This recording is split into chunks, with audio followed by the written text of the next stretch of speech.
Tying another wet fly from Ray Bergman's book Trout. This is the Leadwing Coachman.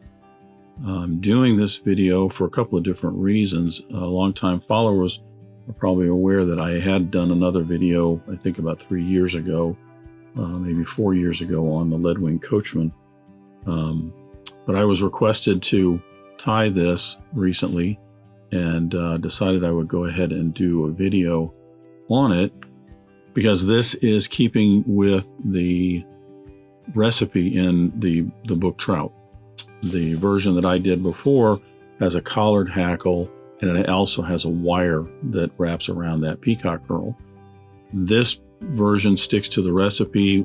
The tag or tip on this, by the way, is optional per the recipe.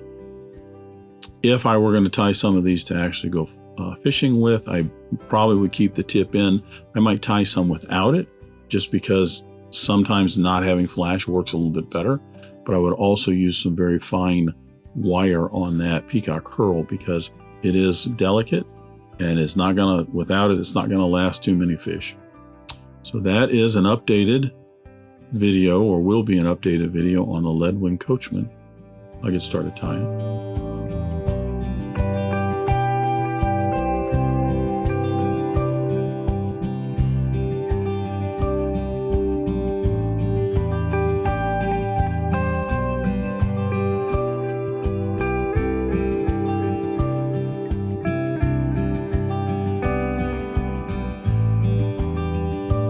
So I'm going to start the Leadwing Coachman with the hook on the vise. This is a Mustad 33.99 in a size 8.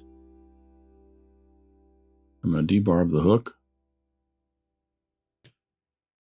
Because the body on the Leadwing Coachman is just some peacock herl, I don't have to worry about darkening it up. So I'm going to tie this with a 70 denier Danville in black.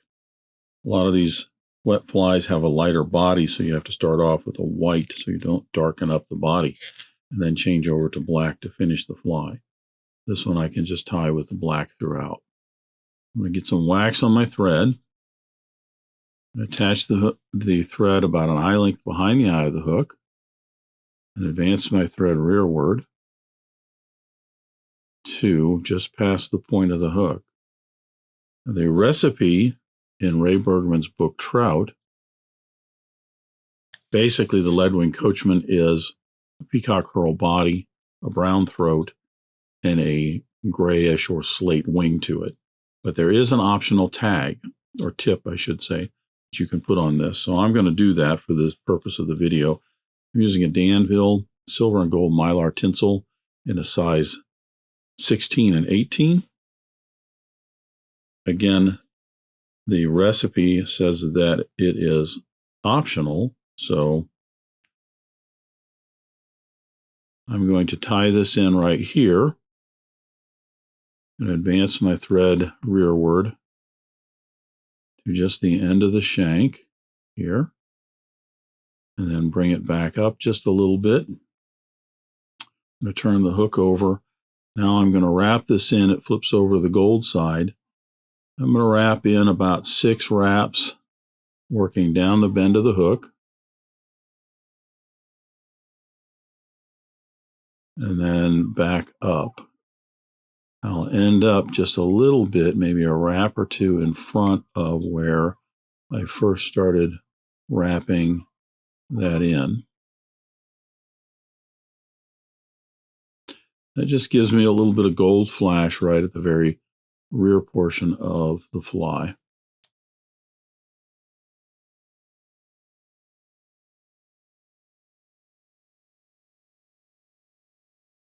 I want to make certain I've got all those wraps. I don't have any gaps or anything. It looks good.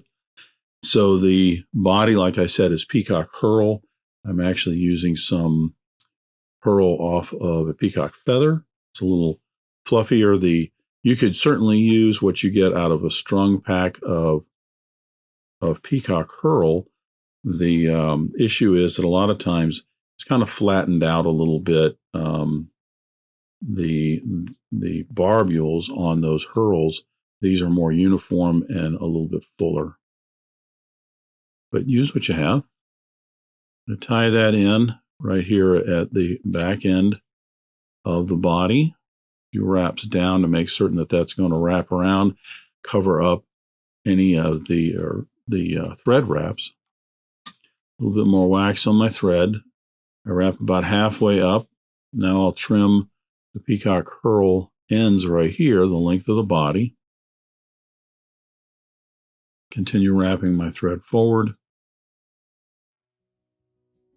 to the end of the body. And then I'm going to use the rotary feature of my vise here to wrap in the Peacock Herl. I want to make certain you get it all under the same tension in the same direction.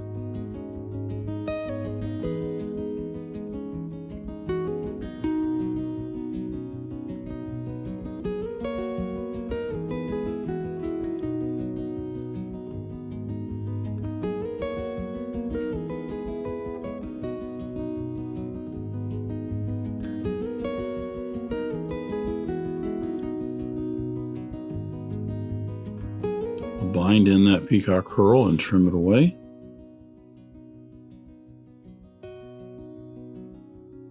Now I'm going to tie in the throat.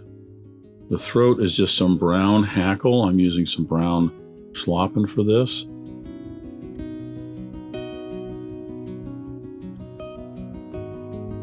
I'm going to place the Schlappen underneath the hook shank here.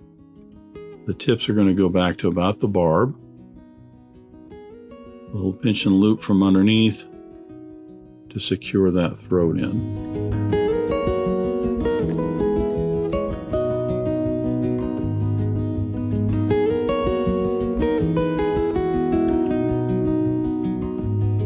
Trim away the excess.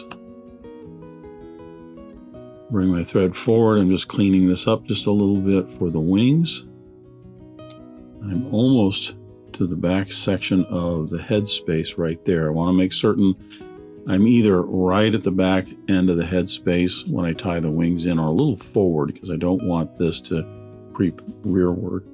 Now the wings are just a gray hackle, slate I think is what it actually calls for. I'm using some duck flight feathers here for this, but I'm going to tie these in so that the concaves are together so it flattens out. That means that they'll actually have a little bit lighter side on the outside. So in order to do that, I've already got my slips cut out of this. I'm going to take the right one off, and then I'll take the left one and I'll lay it on top, curve sides together, and then peel it off, making certain I get the ends of those, the tips of them, all evened up right in here. I can see I have the right slip is a bit wider than the left one, so take my bodkin in here, just peel out about 4 extra barbs in there.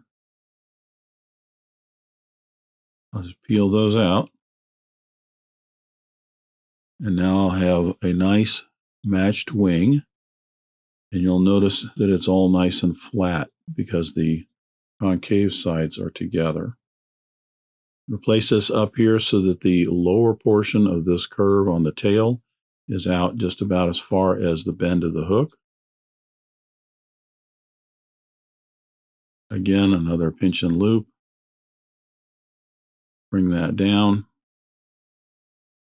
Wrapping forward just a little to secure that.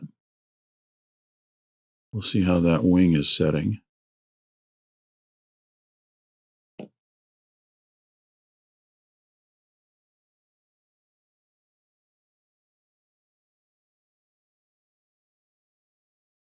Trim away the excess, and now I'll come up behind the eye of the hook, working my way rearward to cover up the butt ends and shape the head of the fly. You just want a nice transition from the larger diameter up next to that wing down to the eye of the hook. I'm going to flatten my thread, put in my whip finish,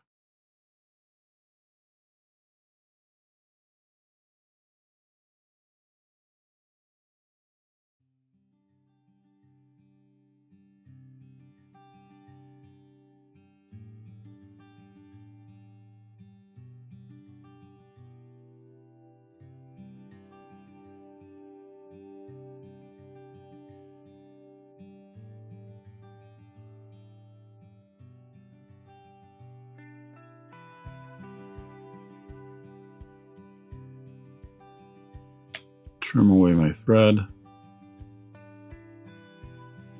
I'm going to put some fly tight head cement on this. It's a thinner head cement, so it will soak right down into those thread wraps and secure that head. I'll come back in a minute and I'll put a couple of coats of a clear lacquer and then one coat of a black lacquer on top of that.